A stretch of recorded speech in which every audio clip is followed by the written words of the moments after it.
Bonjour à tous et bienvenue dans ce tout nouveau Bitcoin Show. C'est Rémi Bigot et je suis très heureux de vous accueillir aujourd'hui. On va parler de choses super intéressantes. Il s'est passé pas mal de choses cette semaine et je voulais échanger avec vous sur deux news très importantes et aussi vous parler un petit peu de mes investissements depuis fin 2017 et sur l'année 2018. Ça vous permettra de voir un petit peu ce sur quoi je crois, ce sur quoi j'ai parié en tout cas, parce qu'évidemment je ne suis pas devin, je ne suis pas un oracle. On m'avait posé la question la semaine dernière quand j'ai publié le Bitcoin Show sur la chute qu'il y a eu et j'avais donné quelques explications. J'ai eu un commentaire qui m'a fait beaucoup rire où on m'a dit tu aurais pu en parler avant la chute. Non, je ne suis pas voyant, je ne suis pas un oracle. Je peux estimer, je peux avoir des idées, je peux peut-être prévoir certaines choses, mais je ne suis pas encore un oracle. Voilà, donc c'est très important. Alors les deux news dont je voulais vous parler, la première est très importante parce qu'elle va probablement impacter le marché, même si je suis assez surpris de voir qu'elle ne l'a pas trop impacté négativement, en tout cas c'est pas visible encore. C'est le hacking de la plateforme CoinCheck, qui est une plateforme japonaise qui a été hackée. Et donc c'est vrai que quand on voit la news comme ça, un petit peu partagée par les journaux, les médias en ligne, etc., beaucoup de gens, en tout cas ceux qui ne sont pas encore bien au fait des crypto-monnaies, vont peut-être penser que c'est le Bitcoin ou les crypto-monnaies qui ont été hackées directement, alors que c'est évidemment pas du tout le cas. C'est une plateforme d'échange, comme Coinbase, comme Binance, comme toutes celles qu'on peut utiliser pour acheter et échanger des monnaies virtuelles. Et effectivement, cette plateforme a été hackée. Plus de 534 millions de dollars de crypto-monnaies ont été détournés, principalement de la crypto-monnaie NEM, N-E-M. Alors, c'est pas des nems à manger, bien sûr.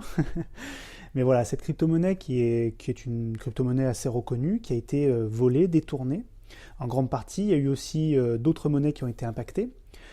Bref, tout ça pour dire qu'évidemment, c'est pas forcément une bonne nouvelle, en tout cas sur le court terme, parce que comme à l'époque où MTGOX avait été fermé, il y a eu une grande histoire il y a quelques années là-dessus, une plateforme très importante qui avait d'ailleurs été lancée par un Français, qui est depuis emprisonné puisqu'il avait détourné des fonds en de très grandes sommes d'ailleurs. Et donc évidemment, dans la tête de beaucoup de gens qui sont pas trop au fait des crypto-monnaies, on risque d'avoir une petite crainte supplémentaire. Ça peut impacter le marché. Alors ça a eu lieu cette semaine et bizarrement, j'ai regardé un petit peu le marché, n'a pas trop évolué négativement, donc c'est une bonne nouvelle pour nous. Mais il est possible qu'à terme, de toute façon, il faut bien comprendre qu'on est dans un marché où beaucoup d'argent est arrivé, beaucoup d'argent continue d'arriver. Donc il va y avoir des attaques, il va probablement y avoir des hackings, des gens qui vont essayer de profiter de la situation, il y en a de plus en plus. D'ailleurs, j'attire votre attention sur un point, j'ai vu sur Twitter des gens qui créent des comptes sur Twitter qui ressemblent aux comptes des gens importants de la crypto-monnaie. Que ce soit les créateurs de Litecoin, les créateurs d'autres monnaies.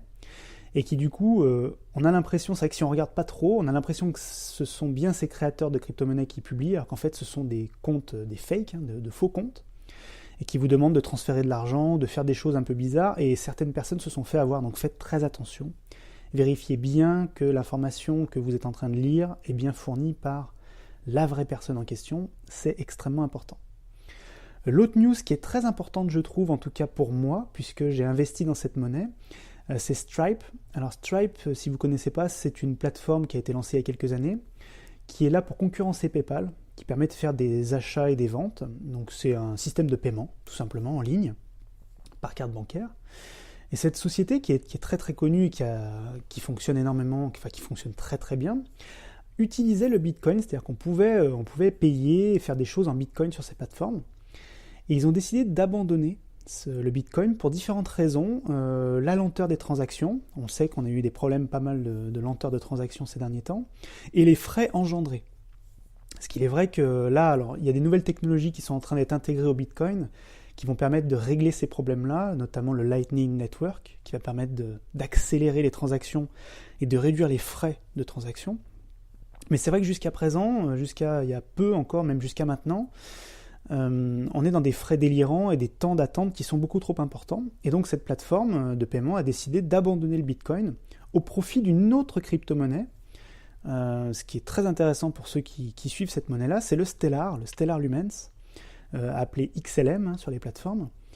Et donc c'est une excellente nouvelle parce que du coup, voilà, cette plateforme qui est vraiment reconnue, qui est utilisée par des millions de e-commerçants dans le monde pour faire des transactions, des paiements en ligne, a décidé d'utiliser cette monnaie, le Stellar. Donc assez content puisque c'est une monnaie dans laquelle ça fait partie de mes investissements justement dont je vais vous parler tout à l'heure. C'est une monnaie en laquelle je crois beaucoup, qui est rapide, qui est efficace, qui est avec très peu de frais de transaction et qui surtout a été créée par l'ancien créateur de Ripple, les XRP. Vous savez, cette monnaie qui pourrait, en tout cas moi j'y crois, même si je sais qu'il y a beaucoup de débats là-dessus dans la sphère des cryptos, qui je pense est une monnaie qui va être utilisée par les banques de manière massive, une monnaie virtuelle, qui pourrait être en concurrence avec le Bitcoin à terme. Donc le créateur de XRP a quitté Ripple pour créer les Stellar Lumens. Donc c'est vraiment une équipe qui est solide, c'est un projet solide, qui maintenant est donc supporté par une grosse plateforme de paiement qui s'appelle Stripe. Donc vraiment c'est une monnaie en laquelle je crois beaucoup, donc c'est une très bonne nouvelle pour ceux qui ont décidé d'investir à mon avis dans cette monnaie. Alors justement, pour parler un petit peu de mes investissements, d'ailleurs je vais vous poser une question avant de vous parler de ça. Dans les prochaines émissions, j'ai deux possibilités dans les prochains bitcoins et je voulais avoir votre avis. Parce que vous devez participer, vous devez être intéressé par les émissions, donc c'est important. Donc j'ai un petit peu besoin de vous. Dans les prochaines émissions, j'avais deux idées potentielles avant de vous parler de mes investissements. La première, c'était de faire une émission par monnaie. Donc de vous présenter, en fait, de faire une émission à chaque fois, par exemple sur Tron, une émission sur les Verge, une émission sur les Bitcoins, une émission sur les Litecoin, etc. À chaque fois, vous faire une nouvelle émission pour vous présenter une monnaie, vous donner mon avis, vous donner les plus, les moins, est-ce qu'il faut y aller ou pas. Alors ça sera que mon avis personnel, bien entendu, il faudra faire vos propres recherches. Voilà, donc ça c'est la première possibilité, donc faire une émission par coin, si je puis dire. Ou alors la deuxième possibilité que j'avais pour la prochaine émission, donc, c'était de vous parler de la fiscalité, parce que c'est quelque chose qui, j'ai vu, posait beaucoup de débats et qui pose beaucoup de questions, évidemment. Comment on va être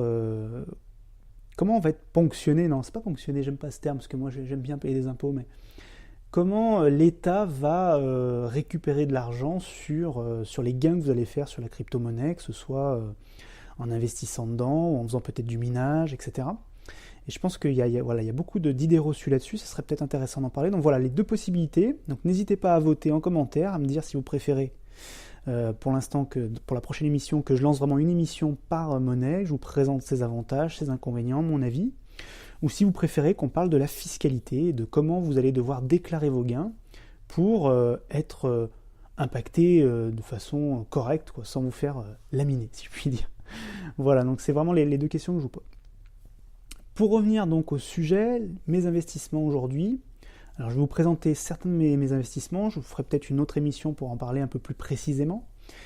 Mais aujourd'hui, je me suis concentré, en fait j'ai fait, on va dire, la moitié de mon package, si on appelle ça le bag, mais j'aime pas, la moitié de mon portefeuille, voilà, j'y arrive.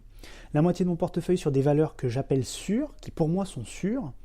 Donc en fait c'est du Bitcoin, très important, du Litecoin. Ça pour moi c'est les deux monnaies qui sont, de mon point de vue, des valeurs absolument sûres et centrales sur le marché des crypto-monnaies. Pour moi elles ne sont pas prêtes de disparaître, surtout le Bitcoin, a fortiori. C'est quand même la valeur refuge pour moi. Et les Litecoin parce que je trouve que la communauté est très forte, très solide, que le créateur Charlie Lee est vraiment quelqu'un de sérieux, qui a d'énormes compétences, qui a créé une monnaie qui pour moi est vraiment géniale, qui est rapide, qui a peu de frais de transaction, qui apporte une vraie valeur ajoutée en fait En fait, des fois, j'ai envie de dire, le Litecoin, c'est ce qu'aurait pu être le Bitcoin s'il avait été amélioré sur certains points. Donc c'est vraiment quelque chose en lequel je crois beaucoup. Donc ces deux valeurs-là, voilà, on va dire que j'ai mis quasiment 50% de mes investissements sont sur ces deux valeurs-là.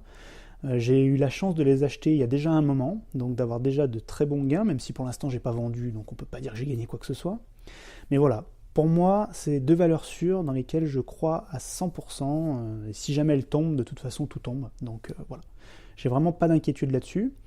Et ce que je vais faire dans les prochaines semaines, c'est que quand c'est l'une ou les deux de ces monnaies vont vraiment augmenter, vont vraiment être bien positionnées, je vais probablement prendre un petit peu de gain, parce que je me dis que voilà, il faut faire attention, on n'est pas à l'abri d'un effondrement total.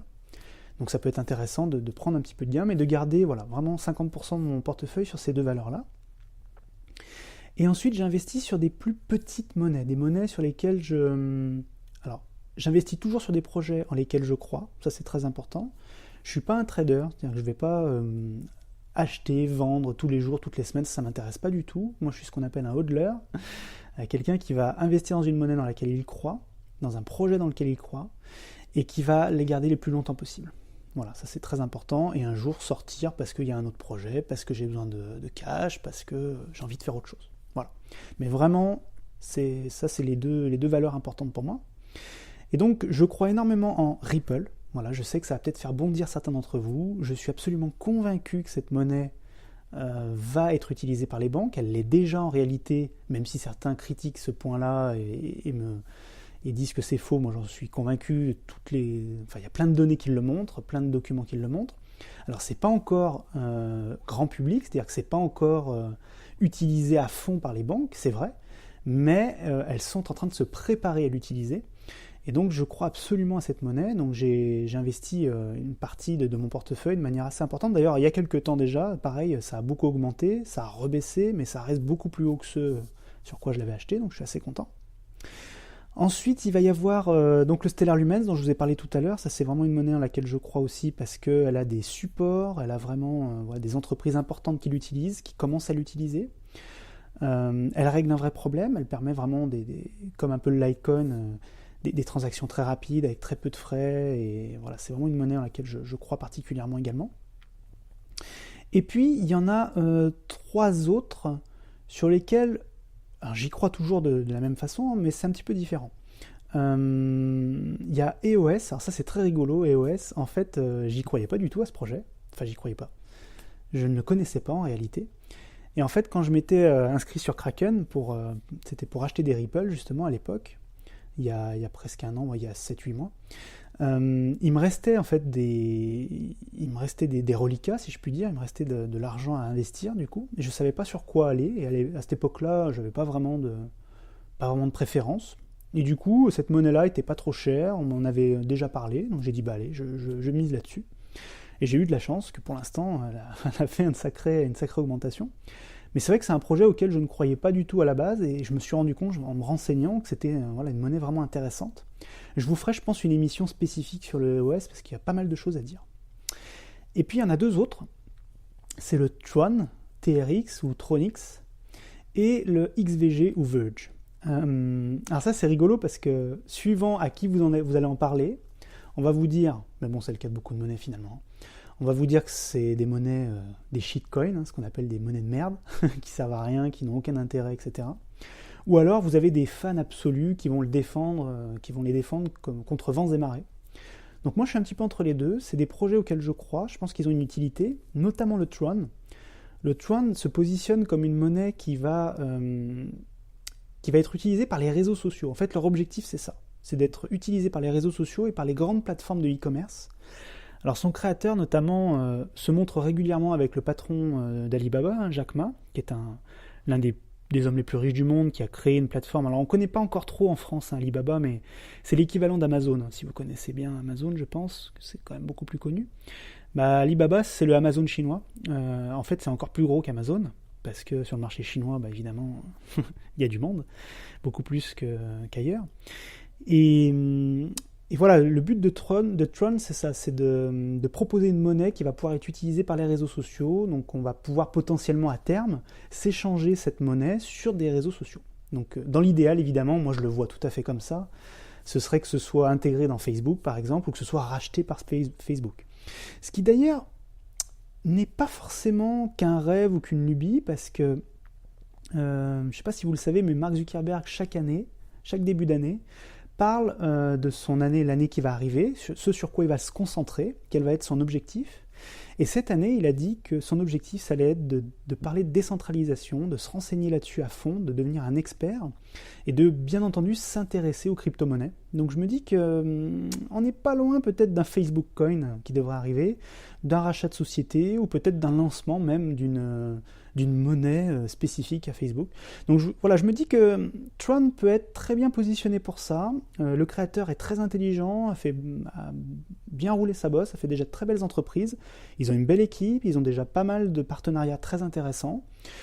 Voilà, L'avantage aussi, c'est que c'est une monnaie qui est très peu chère aujourd'hui. À l'heure où je vous parle, elle se facture à 5 centimes, je crois. Donc voilà, c'est 5-7 centimes. Donc c'est vraiment une monnaie très très peu chère qui peut vous permettre d'investir pour pas cher. Donc si vous voulez investir sur ce type de monnaie, je vous invite à aller sur Binance. Je vous mettrai le lien sous la vidéo, sous l'audio. Suivant que vous m'écoutiez sur YouTube ou sur une autre plateforme. Mais voilà, c'est vraiment une monnaie à laquelle je crois. Et les Verge, c'est un peu pareil. C'est vraiment une monnaie utile, intéressante, même si beaucoup la présentent comme une cheat coin. C'est une monnaie qui est très peu chère aujourd'hui, on prend très peu de risques. Voilà, moi j'ai mis aussi une petite pièce dessus. Voilà un peu pour vous parler de mes investissements. Il y en a d'autres que je regarde en ce moment, que je suis en train d'observer, dans lesquels je n'ai pas encore investi. N'hésitez pas à me dire en commentaire ce sur quoi vous êtes allé, et pourquoi, surtout c'est très important, de savoir pourquoi vous êtes parti là-dessus, quelle est la raison. Et puis quant à moi, je vous retrouve probablement la semaine prochaine pour un nouveau Bitcoin Show. J'attends avec impatience votre réponse sur si vous préférez une émission par monnaie, par coin. On pourra faire une émission sur chacune des coins je pourrais vous donner mon avis, les avantages, les inconvénients, etc. Ou si vous préférez une émission sur la fiscalité. Voilà, je vous dis à très vite. C'était Rémi Bigot pour le Bitcoin Show.